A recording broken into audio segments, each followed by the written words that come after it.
So long silent movies, the quiet dances on the screen. Hello everybody and welcome to it. So first off, I am back at home. That is why I'm back in my old desk in my old room. So I'd recently just gotten the MacBook Air with the M1 chip, so the newest MacBook Air of 2020. And I did do an unboxing about a month ago, and I finally now have an opinion on it after a month using it and trying it out. So I'm just going to go over some of the common questions that you guys had, the pros and then the cons of this new MacBook. Don't forget to subscribe and follow my Instagram and like this video. And without further ado, let's get on into the video. Okay, so one of the biggest questions and comments on my unboxing was, why did I get the Air and not the Pro? So it's a really long story and I'm actually not allowed to tell you guys, but let's just say it wasn't really my decision, so yeah. That's all I can really say. But I was a little nervous knowing that I was getting the Air instead of the Pro because obviously I'm a YouTuber and a creative journalism student with like digital design and stuff, so I knew I was going to be using stuff like InDesign and Photoshop and Final Cut Pro and stuff, so I was a little nervous to see how those would all work on this, but so far it's all been so good, and I'll talk about that more in the Pro section, so we'll get to that. But I think it would be nice to try out the Pro to compare it to this and then also compare it to my old MacBook Pro from 2018. Another question was, can I still edit on it? And yes, the answer is yes. I've actually been editing all my videos, including the unboxing, on this laptop. So it's all been great, no problem so far. I thought I was going to struggle because I'm normally used to editing on the Pro and I thought those were more built for hard things like that, but this one actually has so far been doing great. I do edit off of an external hard drive, so that's what I use like when I'm editing, so it's not taking up all the space on this, so that might be playing a factor into it, I don't know. But overall so far I have been able to run my whole YouTube channel off of it, including my other things like my website, and been able to edit all my videos, so it's been working great. And then my last question is, do I miss my touch bar? Because I did have the old MacBook Pro and it had a touch bar on it, and honestly I don't miss it that much. I found myself missing it a little bit, but I really only used it for the keys that come up there, and those all come up on this one just as normal keys on the keyboard. Like I never did anything super fancy with the touch bar, like I never got like a touch bar pet or anything like that, so I really don't miss it that much. And it does still have the Touch ID like my MacBook Pro did, so that's the one thing that I used a lot, so it's great that it still has that. Okay, moving on to pros. So one pro that I have is that it's very fast with opening up Final Cut Pro and all other apps, but specifically Final Cut Pro. Because on my old laptop I would sit there for like a couple minutes, honestly like 2 minutes, waiting for my Final Cut Pro to open because it was like loading up everything, and this thing opens it within a second. Because I was trying to like take a picture once for I think like an Instagram reel, and I was trying to get a video of like Final Cut Pro opening to put in the reel, and I couldn't get it because it was going so fast, so I thought that was funny. But yeah, overall super fast and speedy with everything on the laptop, which is really nice because I'm always on a time crunch. My other pro was that it's actually relatively cheap for a MacBook, especially having all of the features that it comes with. I think it's actually a really good price and it has really great quality, so I feel like it's kind of a good deal.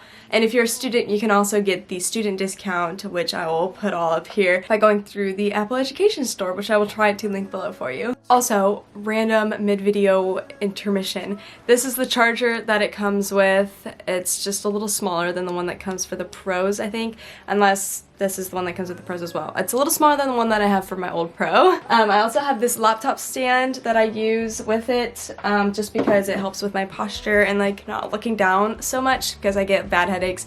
So it helps me like not do this and do this instead. So I will link this below. I will link the laptop itself below if you need help finding that. I'll link the Education Store, and yeah, okay, back to the video. Next pro is that the battery life is amazing. I like don't have to charge my laptop at all throughout the day, sometimes even like over a span of a couple days of using it, so it's really nice.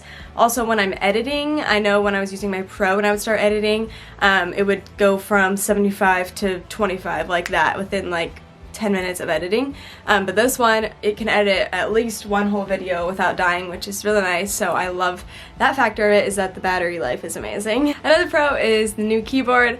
So there's not really like a new keyboard for the MacBooks, but it's a new keyboard for me, if that makes sense. So I used to have the Pro from 2018 and it had like the butterfly keyboard where the keys were a little bit more like smushed down, I guess, and I would find myself having troubles with typing, and like if anything got stuck under that, you're done. So it's really nice having this keyboard back. I really like it. It's nicer to type on, I feel like. And it also has a key for emojis, so I think that's really nice because I can just go click that instead of doing the other like command control spacebar.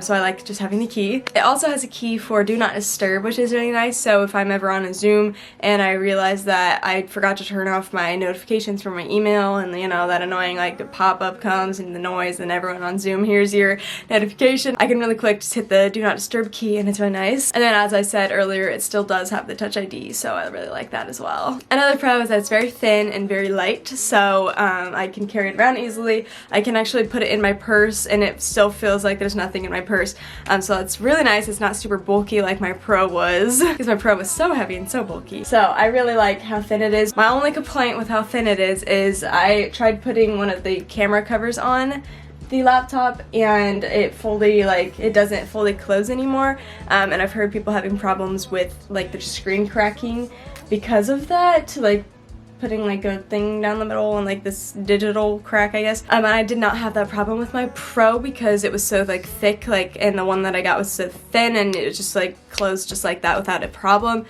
So I'm probably gonna have to take that off. So that's my only complaint with how thin it is. And then my last Pro is the no fan. It is so nice. I really didn't think it was gonna be that big of a deal to me, but it is so nice. It also actually exports my videos on Final Cut Pro faster than my old laptop did, which is really nice. So I don't have to sit there forever waiting for it to export off of the Final Cut Pro to be able to upload it to YouTube. So that, first off, is nice, but then also there's no fan, so on my old Pro, whenever I would export a video, or if I was working on Final Cut Pro for so long, a big fan would start going and it was just obnoxious, and my laptop would start heating up really fast, and this one has not been doing that, which obviously it doesn't have a fan, so it shouldn't, but I just thought I would have some little trouble there with editing and the no fan, but honestly it's actually made it really nice, and I've had no problems with it so far. Okay, now moving on to the cons. My first one is just my biggest one. The other ones are a little small and not really noticeable, but that is that there are only 2 side ports, and they're only on the left side as well. So I was spoiled with my Pro having 2 ports on each side,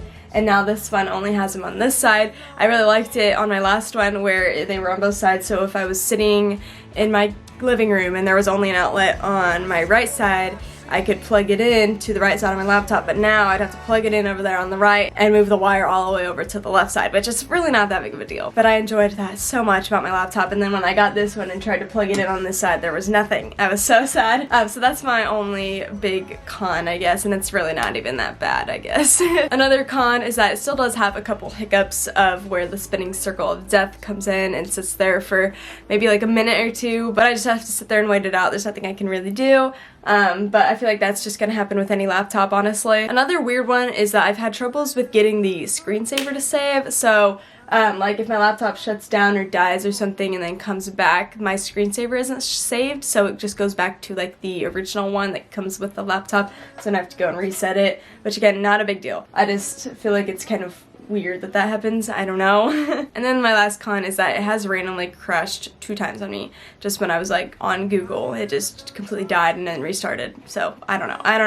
But yeah, that is my full review on the M1 MacBook Air. If you have any other questions, feel free to leave them in the comments. But overall, my experience has been great and I love it. I'm so blessed to have this laptop, all because of you guys. So again, so grateful for all of you for getting me to where I am today to have gotten this laptop.